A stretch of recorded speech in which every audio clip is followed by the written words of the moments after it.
আসসালামু আলাইকুম। আপনাদের সবাইকে স্বাগত জানাচ্ছি আমার প্রথম স্ট্যান্ডঅ্যালোন বুক রিভিউতে। তো আজকে আমার প্রথম বুক রিভিউ স্ট্যান্ডঅ্যালোন বুক রিভিউ সিরিজের। তো আজকে আমি আনছি মোহাম্মদ নাজিমুদ্দিনের লেখা দ্য ভিঞ্চি ক্লাব। প্রকাশিত হয়েছে বাতিঘর প্রকাশনী থেকে। তো বাংলাদেশের ওয়ান অফ দ্য মোস্ট জনপ্রিয় থ্রিলার লেখকদের মধ্যে একজন মোহাম্মদ নাজিমুদ্দিন, এবং ওনার দ্য বিগ বাস্টার সিরিজের জন্য উনি খ্যাতি অর্জন করেছেন। তো ওনার বিগ বাস্টার সিরিজের একটি বই নেমেসিস, সেটার ভিতর একটি ক্যারেক্টার আছে যার নাম ডক্টর জেড। তো তার উপরই উনি এই স্ট্যান্ডঅ্যালোন বইটা লেখেন। ডক্টর জেড মূলত একজন আর্ট ডিটেকটিভ। এখানে উনি নতুন একটা জিনিসের সাথে আমাদের পরিচয় করায় দেন, যেটার নাম আর্ট ডিটেকটিভ।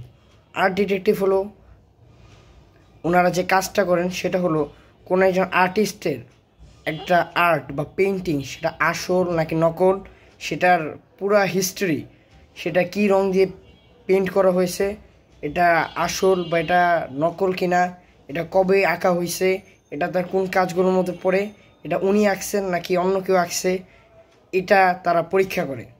তো এই পরীক্ষা কাজের মধ্যে সবচেয়ে ডিফিকাল্ট কাজ হলো আর্ট অ্যাট্রিবিউশন। এটা খুবই টেকনিক্যাল একটা কাজ, উনি এখানে বলে দিয়েছেন।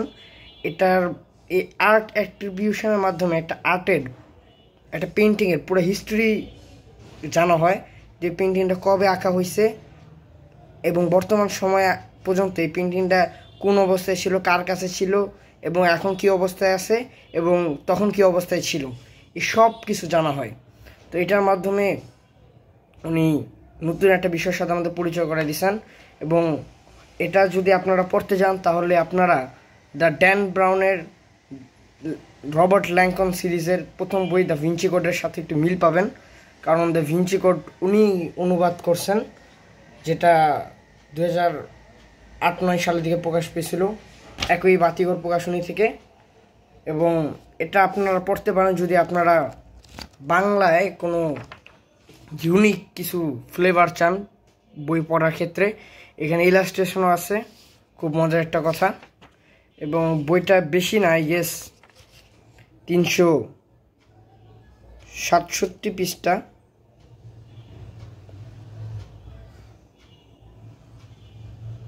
একটু জুমে সমস্যা হচ্ছে। এবং এটা ওনার সবগুলো বইয়ের ভিতর যে কটা বই আছে, এটা সবচেয়ে সুন্দর প্রচ্ছদ আমার কাছে মনে হয়েছে।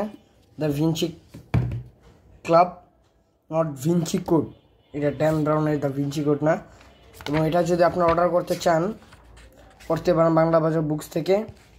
এবং এটার ক্ষেত্রে আমি বলতে চাই, খুব স্ট্যান্ডার্লোন একটা বই। এটা ব্যক্তিগত রেটিং হিসেবে আমি 3.5 দিতে চাই আউট অফ 10, বিকজ তোমার আহামরি লাগে নাই, বাট নতুন একটা টপিক দেওয়া হয়েছে, তার জন্য 5 পয়েন্ট দিতেই পারি আমি। এবং এটার বেশিরভাগ সময় কাটানো হয়েছে ইটালির রোমে এবং গল্পের। এবং এটা এন্ডিংটা আসলে এমনভাবে বলা হয় না, লাস্টে একটা মর্মান্তিক বা ওপেন এন্ডিং বা একটা ক্লিফ হ্যাঙ্গারের মাধ্যমে লেখক শেষ করেন। এই পুরো গল্প জুড়ে আপনারা কথোপকথনের মাধ্যমে লিওনার্দো দা ভিঞ্চি সম্পর্কে অনেক কিছু জানতে পারবেন। বাট এই গল্পের মধ্যে তারা যে মেন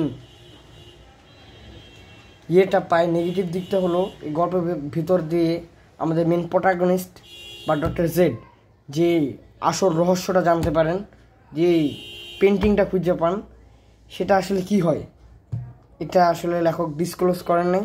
এটা আসলে উনি পাঠকদের ধারণার উপরে রেখে দিয়েছেন।